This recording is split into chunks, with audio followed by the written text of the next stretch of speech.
Jokowi diketahui menolak mediasi damai dengan Roy Suryo, di mana Semakin kelabakan, semakin panik total kocar-kacir sidang mediasi damai deadlock karena Pak Jokowi menolak damai dengan kubu Roy CS.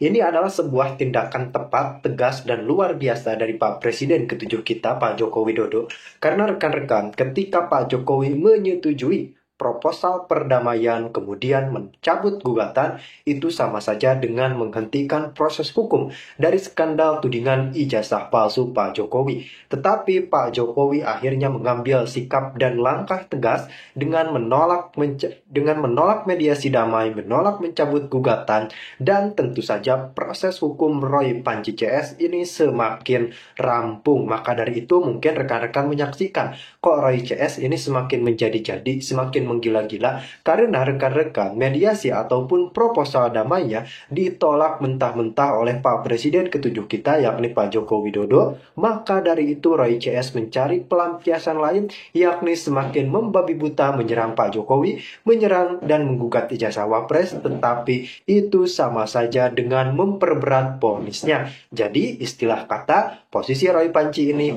maju kena, mundur kena. Lebih santun. Saya mengajar di Jepang, di Kyoto Daikaku. Kami tinggal di sana sampai detik ini sudah 19 tahun, hampir 20 tahun. Anak saya ahli. Dengar gak? Ada seorang pakar yang kelihatannya hebat banget, ujung-ujungnya malah hancur lebur gara-gara senjatanya sendiri. Nah, kali ini kita akan bongkar tuntas gimana panggung seorang akademisi yang super kontroversial, Dr. Rismon Sianipar, akhirnya ya gitu deh, runtuh berkeping-kepir. Panggung sandiwara akhirnya runtuh. Wah, dalam banget ya kalimatnya. Ini benar-benar bukan sekedar berita pemecatan biasa loh. Ini adalah episode final dari sebuah drama panjang yang penuh tudingan, konspirasi, dan ya banyak komedinya juga. Dan inilah klimaksnya. Universitas Mataram, atau kita sebut aja UNRAM, akhirnya nggak tahan lagi dan mengambil langkah tegas. Rismon Sianipar resmi dipecat. Keputusan ini jadi puncak dari segala polemik panas yang udah dia ciptakan berbulan-bulan. Jadi, ini bukan sekedar kontroversi di media sosial ya. Pemecatan ini adalah puncak dari tuduhan yang paling dasar. Keaslian ijazah S2 dan S3-nya itu loh yang dipertanyakan. Fondasi keilmuannya sendiri sekarang lagi digugat. Ironis banget kan? Oke, kita mundur sedikit. Gimana sih semua ini bisa sampai kejadian? Setiap skandal besar pasti ada pemicunya kan? Yuk kita telusuri akar masalah yang akhirnya bikin karirnya tamat. Nah, ini pertanyaan yang ada di benak semua orang. Apa sih yang bikin publik dan akhirnya universitasnya sendiri jadi curiga? Mari kita lihat satu persatu kejanggalan yang memulai semuanya. Ternyata ada 3 hal utama yang mencurigakan. 1. Jejak digital disertasinya itu susah banget dilacak dimanapun. 2. Rekam jejak akademisnya katanya agak aneh dan gak biasa gitu. Dan yang paling fatal, ketiga, pas publik nuntut transparansi, dianya malah menghindar. 3 hal ini jadi bola salju yang makin lama makin besar. Nah, waktu skandalnya meledak, disitulah terjadi pertarungan narasi yang seru banget. Rismon yang panik berusaha menyelamatkan diri, melawan institusi yang pusing 7 keliling demi menjaga reputasinya.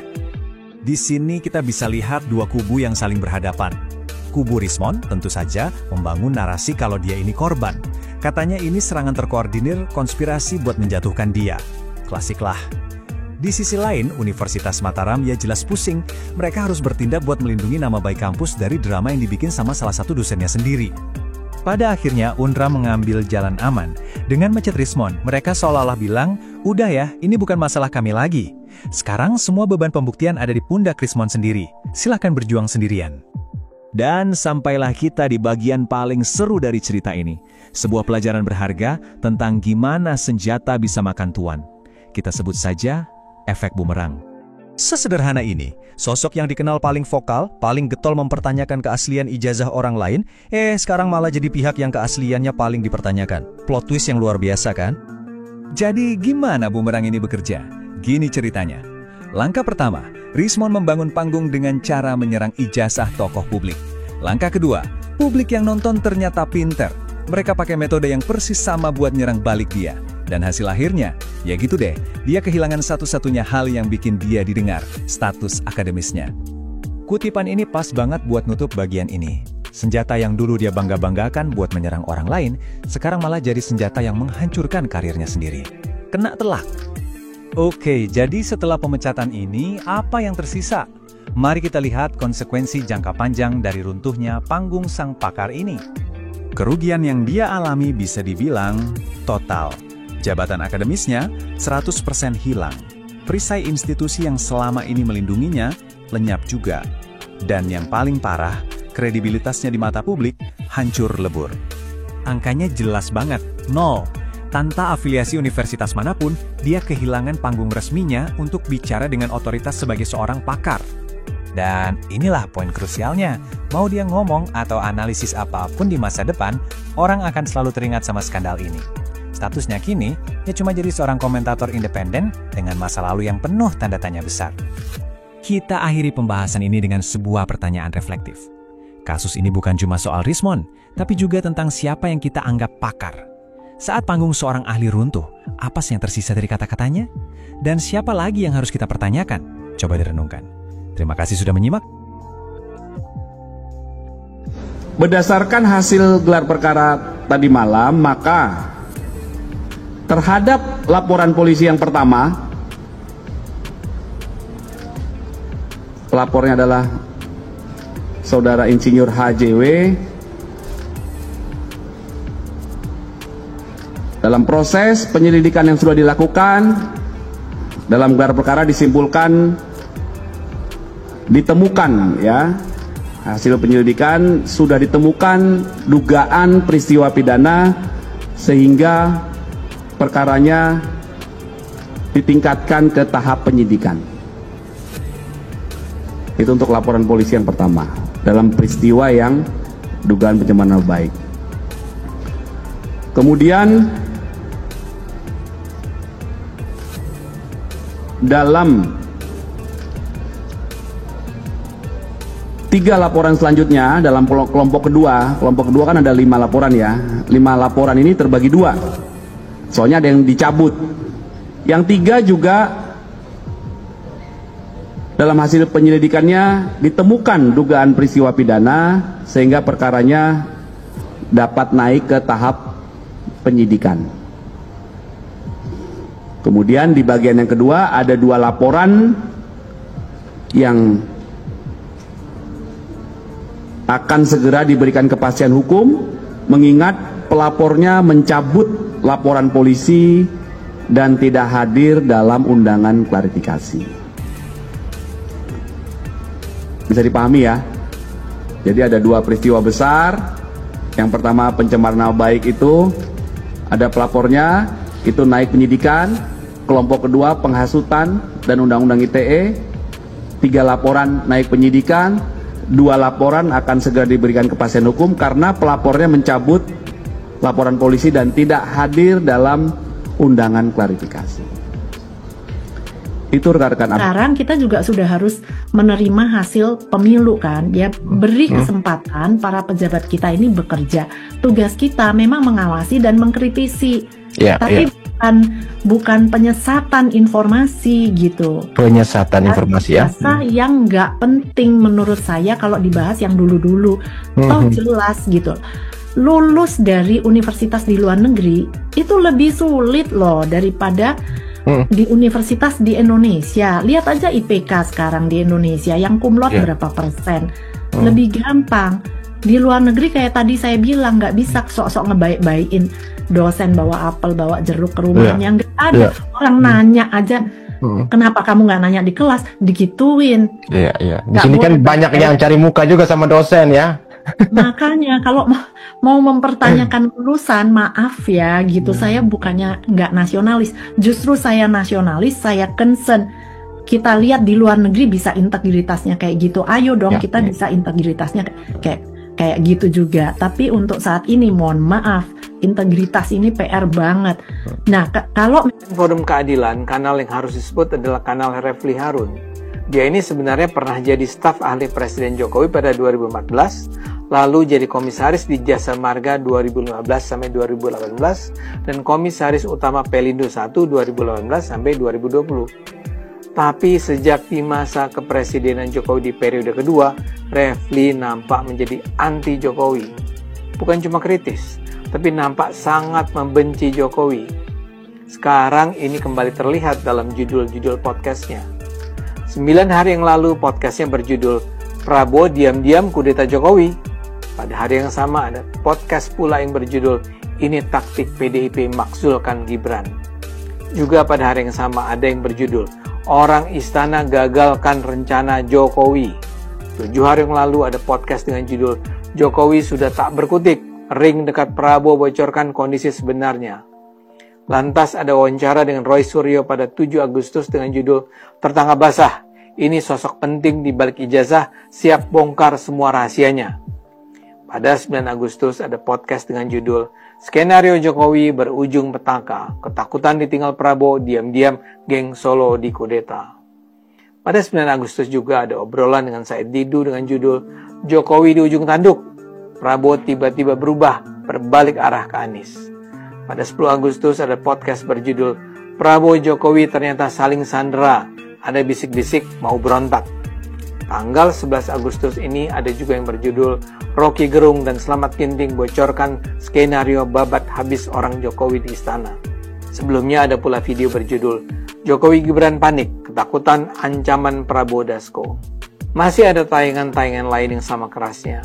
Tapi saya rasa sudah cukup untuk menggambarkan betapa derasnya serangan ke Jokowi. Apakah judul-judul itu sekedar dibuat untuk clickbait untuk menarik penonton? Saya duga tidak.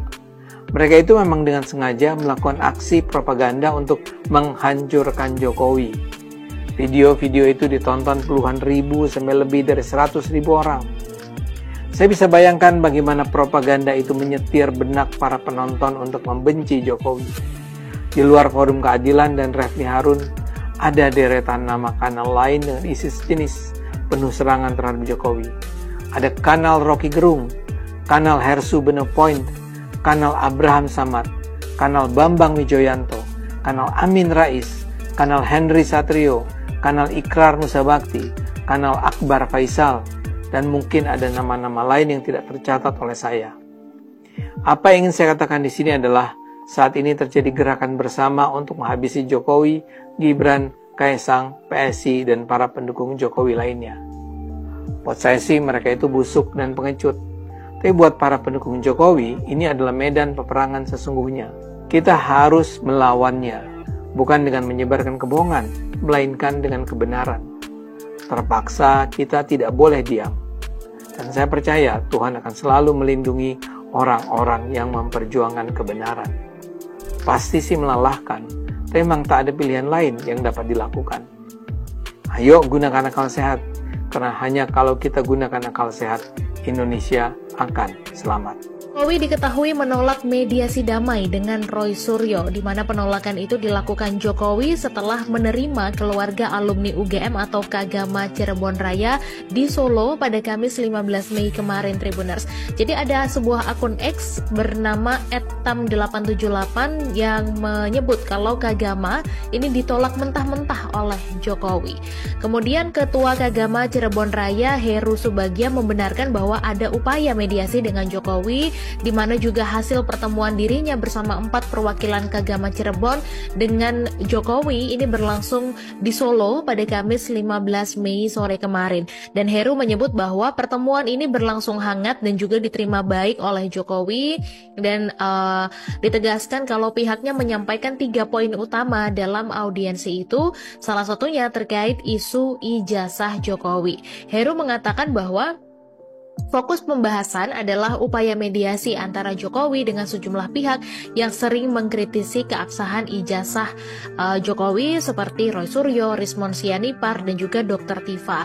Kemudian di hadapan Jokowi, Heru menegaskan kalau ketiganya tidak punya niat untuk menyerang pribadi, tapi mendorong transparansi berdasarkan pendekatan ilmiah. Juga Heru mengatakan bahwa Kagama Cirebon ini sudah mengupayakan jalur komunikasi untuk mempertemukan Jokowi dengan para alumni alumni dan pihak terkait untuk menyelesaikan persoalan ini secara kekeluargaan dan dalam bingkai kealumnian. Tapi dia mengaku kalau upaya mediasi ini menghadapi tantangan yang berat begitu, terutama setelah Jokowi melaporkan sejumlah pihak ke Polda Metro Jaya, sehingga Heru menegaskan kalau pihaknya menghormati juga keputusan dari Jokowi untuk tetap melanjutkan proses hukum, meskipun Kagama Cirebon berharap bahwa penyelesaian dapat dilakukan secara damai dan kekeluargaan. Tapi Kagama juga tetap berkomitmen untuk mendorong dialog dan rekonsiliasi. Penuntut umum sudah membeberkan faktanya, buktinya, dokumennya, kemudian kampusnya apa, ya sudah selesai, menjerat secara hukum kan. Kan kasusnya kan pencemaran nama baik. Orang namanya kan masih baik Jokowi sampai sekarang kan. Sampai sekarang Jokowi namanya masih baik, begitu. Belum namanya jahat belum ada putusan pengadilan kan namanya jahat, makanya dia masih namanya baik. Tapi kalau ada orang kemudian memfitnah, mencemarkan, ya, jadilah pencemaran nama yang baik. Jadi pencemaran nama baik ada pasalnya. Beda kalau kita udah jadi residivis, udah jadi penjahat, udah nggak punya nama baik kan. Kalau ada orang mencemarkan nama kita kan, ya sudah, pasalnya nggak ada. Kenapa? Oh, nama kita udah jahat. Dolipa misalnya, mantan residivis, begitu kan? Pencurian motor, pencurian ini kan residivis itu kan, misalnya kan begitu kan. Terus ada orang mencemarkan nama kita, ya memang kita sudah cemar, mau bilang apa, ya kan? Nggak, jadi nggak ada pencemaran nama baik. Pencemaran nama baik itu kalau seseorang memang belum pernah dipenjara, belum pernah diputus bersalah, namanya masih baik gitu. Nanti kalau dicemar-cemarkan orang, ya namanya pencemaran nama baik, gitu. Menarik Bang, apa bisa membaca secara hukum, dan kalau kamu juga bisa membaca dari sisi psikis atau secara psikologis. Kalau Rasul dia setiap ada perdebatan dia berargumen atau ketawa apa sih Bang? Secara membaca karakter wajah. Enggak ketawa tiap dia mau menjabatan, tapi dengan ketawanya di perdebatan. Ya, itu kan ilmu psikologi ya. Kita sebenarnya nggak bisa menceritakan itu karakter seperti ini, bagaimana ini sebelumnya, itu ranah privasinya kita sebagai psikolog, juga ranah privasinya orang yang mau kita analisa. Namanya kita menceritakan isi pikiran orang kan. Kita menceritakan juga apa yang dia pikirkan, apa yang dia rasakan, apa yang dicemaskan. Itu dalam psikologi nggak boleh kita menceritakan itu. Tapi kita tahu tuh kenapa sih dia begini kayaknya. Ya kita tahu lah. Cuman kita nggak mau kasih tahu karena memang nggak boleh kita ngasih tahu karakter orang itu ke publik. Udah ikut deh. Ya bukan kita ngomong ya. Gitu. Tapi ya begitulah, kalau orang cemas atau ketakutan atau apa atau kikuk, bukan itu situasional sesaat karena ada kecemasan, ketakutan, atau orang kan menjadi serba salah jadinya kan. Gitu. Ada orang berperilaku macam-macam karena memang merasa salah, merasa cemas, merasa takut di penjara, akhirnya kan berperilaku yang aneh-aneh, yang memang bisa dibaca sebagai perilaku yang tidak biasanya. Tapi ini menarik lagi dengan prosesnya laporan Jokowi yang sekarang juga makin jelas kan. Ya. Tapi kejelasannya itu malah mau berubah soal ijazahnya Gibran. Gimana Bang melihat itu gimana Bang? Apa ini ada ranah-ranah untuk pemajuan atau politik yang tertentu Bang? Ijazahnya Gibran ini faktanya dia kuliahnya kan sekolahnya di Singapura. Kita baca di berita-berita memang dia kuliahnya di Singapura. Ya kan? Nama sekolahnya ya di Singapura. Nama sekolahnya apa? MDIS kan? Nah, kita nggak tahu tuh MDIS apa, tapi faktanya di Singapura itu disahkan dan diakui itu lembaganya sebagai sekolahan, begitu. Jadi kita anggap ya Gibran bersekolah di sana, begitu, karena memang bapaknya juga ngomong begitu. Pak Jokowi bilang Gibran memang sekolah di sana. Gibran juga memang sekolah di sana. Teman-temannya juga bilang faktanya memang gitu. Dan rekan-rekan, sebenarnya saya sangat paling gembira mendengar kabar, melihat bagaimana Pak Jokowi menolak untuk mediasi damai, menolak mencabut gugatan, karena ini perlu dilakukan rekan-rekan untuk membuat efek jerak Roy Panji CS. Mungkin masih ada yang berkata, wah ini kan harusnya ditunjukkan saja ijazahnya, tunjukkan saja ke publik jikalau memang ada. Begini rekan-rekan, saya jelaskan dulu prosedur penunjukan ijazah tersebut. Untuk ijazah saya sudah jelaskan berkali-kali bahwasanya kita tinggal konfirmasi ke UGM. Nah, UGM ini sudah mengkonfirmasi nih. Lalu bagaimana dengan pasal ditunjukkan saja ijazahnya ke publik? Ya tidak bisa. Apa hak kita, apa hak kalian, Roy CS, misalnya meminta menunjukkan ijazah Pak Jokowi. Lagian rekan-rekan, ketika ijazah sudah ditunjukkan pun pasti nanti ada narasi kejanggalan, nanti ada statement kembali, omongan-omongan lain tentunya ini janggal, ini itu, dan pasti ada alasan lain untuk menggugat keabsahan ijazah tersebut. Karena ini ranahnya bukan verifikasi keabsahan ijazah lagi, tetapi ini adalah menyerang-menyerang dan sangat-sangat kental dengan aroma politik. Maka dari itu jangan heran ketika skandal tudingan ijazah palsu memang akan banyak melibatkan para tersangka. Bahkan mungkin rekan-rekan masih ingat ketika kemarin kita memberikan informasi bahwa yang membocorkan daftar calon tersangka justru datang dari pengacara Dr. Tifa. Kan itu langsung dibongkar. Bahkan pada saat itu Bung Pitra saja kaget. Ini kok sudah dikeluarkan oleh pengacaranya sendiri. Jadi konsepnya bagaimana? Apakah kangen apa gimana?